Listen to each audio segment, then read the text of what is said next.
Rain poured down in sheets, blurring the edges of the small town street.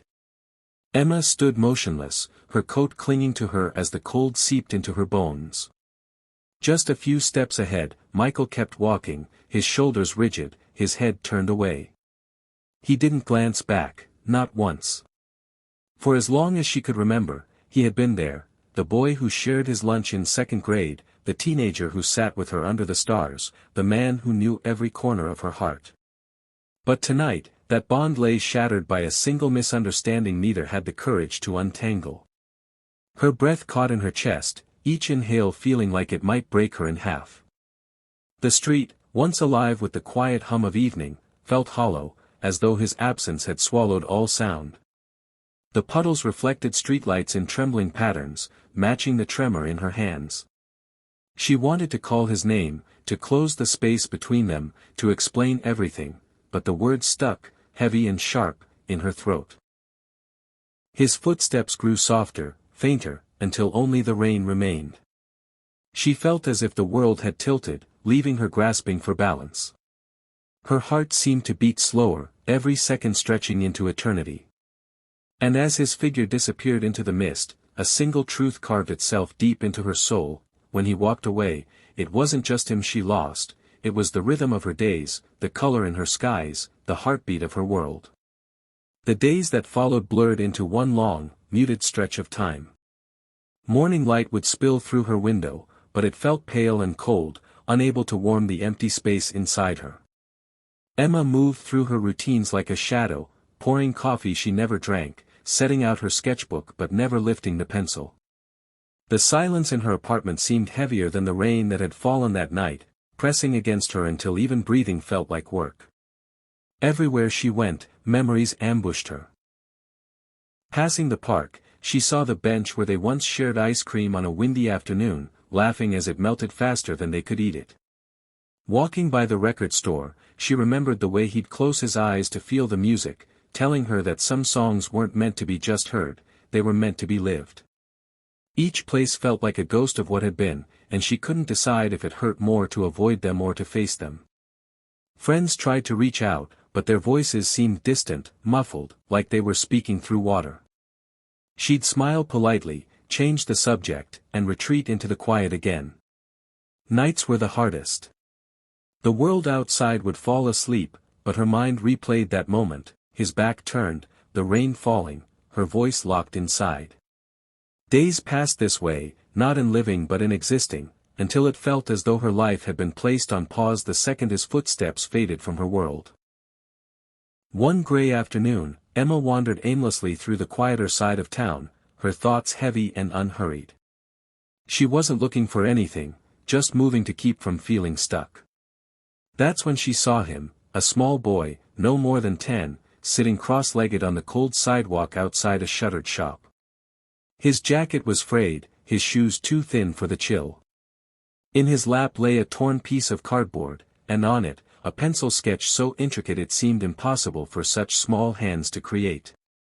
She slowed her steps, drawn in by the way he worked, carefully, almost reverently, shading the curve of a face, then pausing to blow away the eraser dust.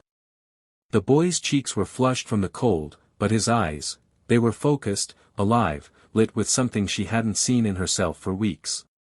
For a moment, she hesitated, unsure if she should approach. But then she remembered Michael's voice, years ago, telling her that her art was a gift, and that gifts were meant to be shared, especially with those who needed them most. That memory nudged her forward. When she crouched beside him, he looked up, startled but not afraid. "That's beautiful," she said softly, nodding to his drawing. His lips twitched into a shy smile. "It's all I have," he murmured, clutching the cardboard a little tighter. Emma felt something shift deep inside, a flicker of connection, fragile but real, like the first hint of sunlight after a long winter. Emma glanced down at the worn sketchbook she'd been carrying for weeks, its pages untouched since the night Michael walked away. Her fingers traced the faded cover, and for the first time in months, she didn't feel the weight of it as a reminder of loss, but as something that could be given. Without overthinking, she held it out to the boy. His eyes widened. "For me?" he asked, as though the idea was too big to fit into his voice. She nodded, smiling gently.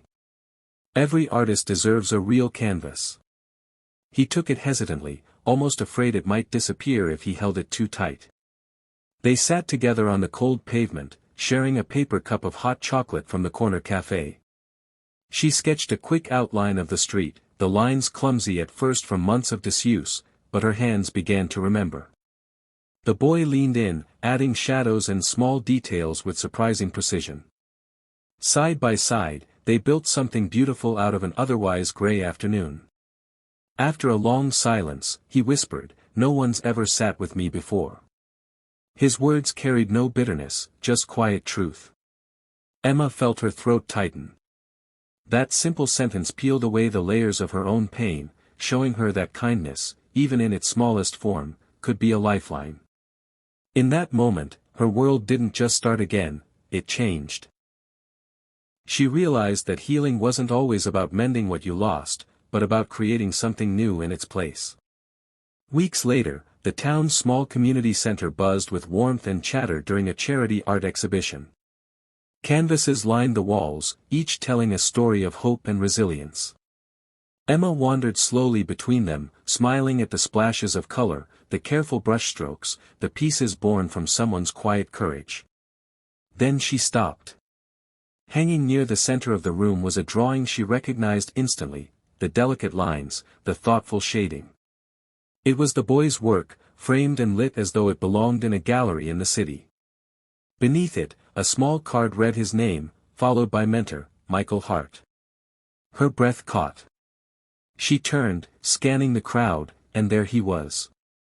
Michael stood across the room, talking with a group of volunteers, his expression softer than she remembered. As if sensing her gaze, he looked up. Their eyes met, and for a moment, the noise around them faded away. There were no apologies yet, no explanations, just a shared understanding in the quiet space between them. The boy, dressed in clean clothes and grinning ear to ear, darted between them, tugging Michael's hand. "Emma! Look, they put my picture on the big wall," he beamed. She laughed, and it felt like sunlight breaking through. Michael smiled at her, warm, steady, unspoken. Sometimes walking away wasn't the end, she realized. Sometimes it was the space needed for lives to change, for broken pieces to find new shapes, and for hearts to meet again, stronger than before.